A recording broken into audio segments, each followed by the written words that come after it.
Hey everyone, this is Neon Polygons, and today I want to give you guys a quick look at my studio apartment in Manhattan. And I didn't clean it up really. I didn't try to make the apartment look extra spacious or do anything special with the lighting. I want to show you guys my apartment as it normally is during the day, during the week, during the month, how I normally come in, what it normally looks like, because I want to give you guys a realistic view of an apartment in Manhattan for those who are essentially, uh, the best that they can afford is essentially just a studio apartment. And the reason I got this apartment was mainly because for convenience and because I actually did like the neighborhood. So as you can see here, um, this is it. There's not quite much for me to kind of like give you guys a tour of. Essentially, the dimensions of this apartment or the size of this apartment is about 150 to 200 square feet, depending on how you kind of measure, I guess, the length and the width of from wall to wall, as there is a lot of dividers in this apartment. But what I can tell you is from this end all the way to the other end, that's about 19 feet. And from this end of the apartment to that wall, it's about 11 feet. So it's 19 by 11. That's not including the kitchen, which is kind of semi-separated, but there's not a door, and that's not including the bathroom. So what you'll notice is that a lot of apartments in Manhattan, when they do the square footage, they like to actually say the full size of the apartment, which includes the bathroom and the kitchen areas as well.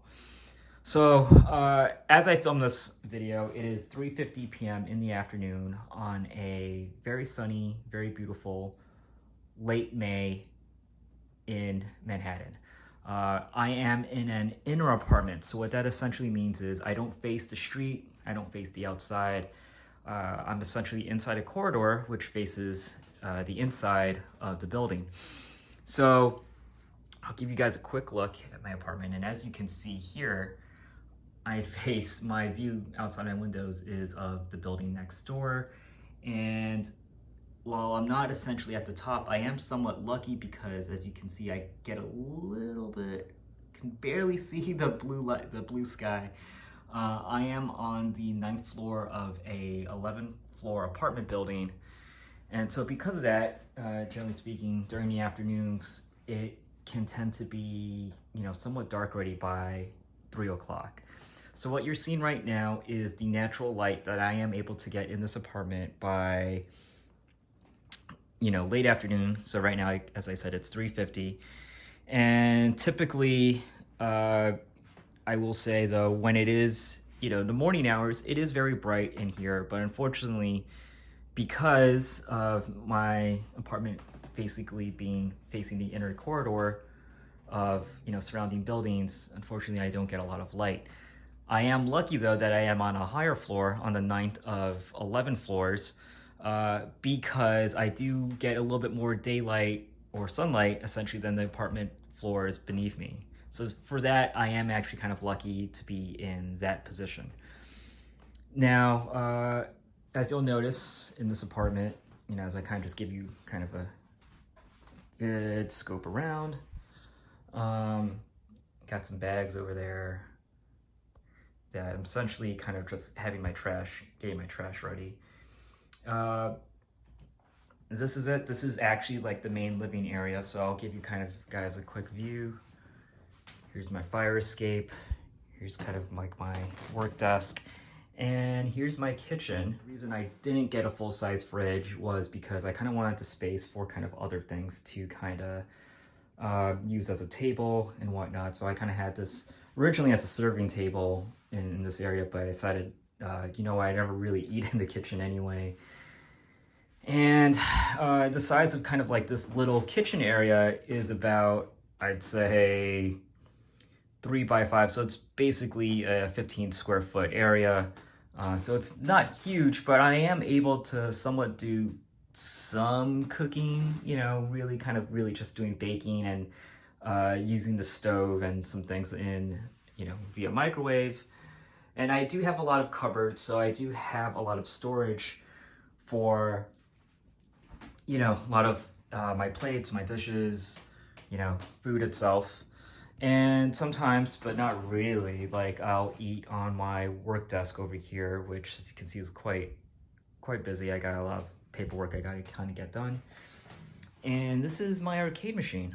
I placed one of the things that when I was actually looking for an apartment, believe it or not, was I wanted to ensure that I had space for my bar top arcade machine because that is really my main level of enjoyment when I'm indoors. I know it's kind of a weird, I guess, requirement in terms of when I was doing apartment hunting.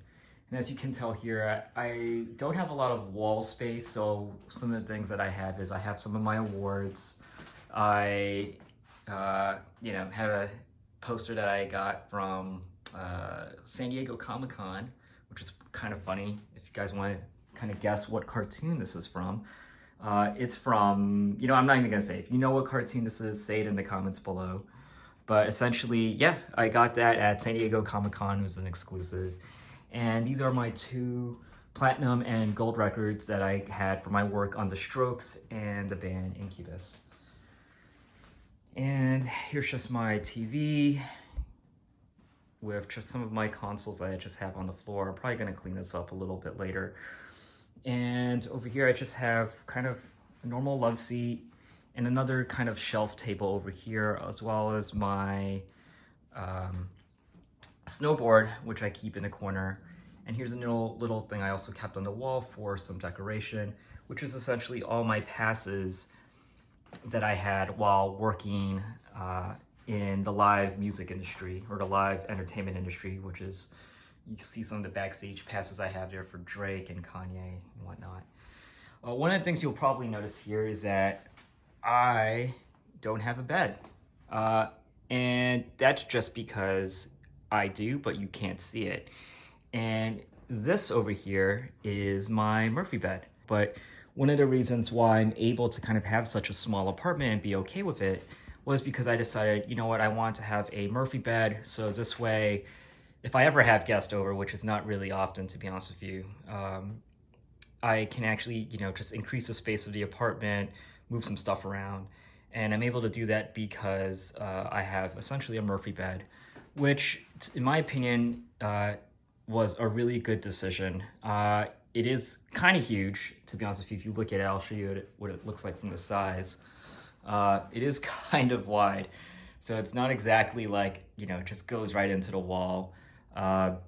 You may have seen this from videos from Eric Conifer, who kind of was really the first YouTube videos I saw that showed having a Murphy bed in Manhattan and how it kind of just adds to the level of, ensuring that your apartment is more spacious than it can be. So this, in my opinion, was probably one of the more important decisions when I got this apartment. Aside from the location, aside from, the cost of the rent, was, I want to ensure that I can maximize the space as possible. And I did that by getting a Murphy bed. So I'll show the video of me kind of folding it down so you can see how it works. It's not exactly a perfect process. I'll be blunt. When I bring my bed down, like sometimes I'll literally, you'll notice when you'll watch the video, like the bed is still, like the mattress itself is still stuck within the frame and it just slides down. So unfortunately, if you trying to fix your bed and put all the bedding on it, it tends to get sloppy or screwed up when you push the bed down. So that is kind of an annoying thing. And as you can see from here, I have to put the pillows and some of the my other bedding materials up top.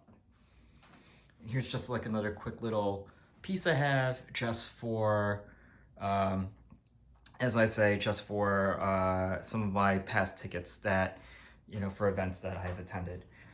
Real quick, I do kind of want to show the closet space. So I do have two fairly huge closets. What you can't see here is how deep it actually goes. So it actually runs the length of this full wall. So I can actually walk into that closet itself and it literally goes like a good, I'd say 5 feet deep. So that is a really cool thing to have. And then I have kind of a nice, I guess, door closet over here, which, as you'll see, has a lot of room, has a lot of shelf. Lighting's pretty bad, but there's also inner shelves in it, so that's a pretty cool perk, I guess, as you can say, for having a studio apartment in Manhattan is having a lot of closet space. So let's go into the bathroom and show you guys what I got going on here. And the bathroom is fairly big.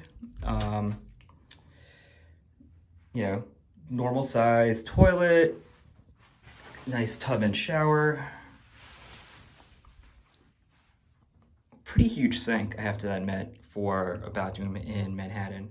So I guess like if I had to measure the size of the bathroom itself, it's about 5 by 5, so a 25 square foot size bathroom. And let me know what you guys think about what you see or any questions that you have.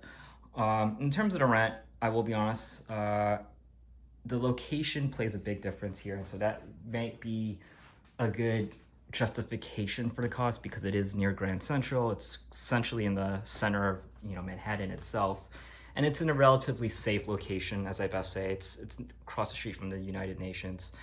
I won't say the exact price. I will tell you kind of the range of what I am paying. I am paying under $2,000. However, this apartment itself, if it had been in, let's say, the Upper East Side or let's say Hell's Kitchen, I would assume that this apartment would probably be like maybe $200 to $300 less. However, this apartment is still significantly cheaper than what I would pay for something of similar size and, I'd say quality. If I had been in Gramercy or the West Village or Soho, significantly less, I would say, than those areas.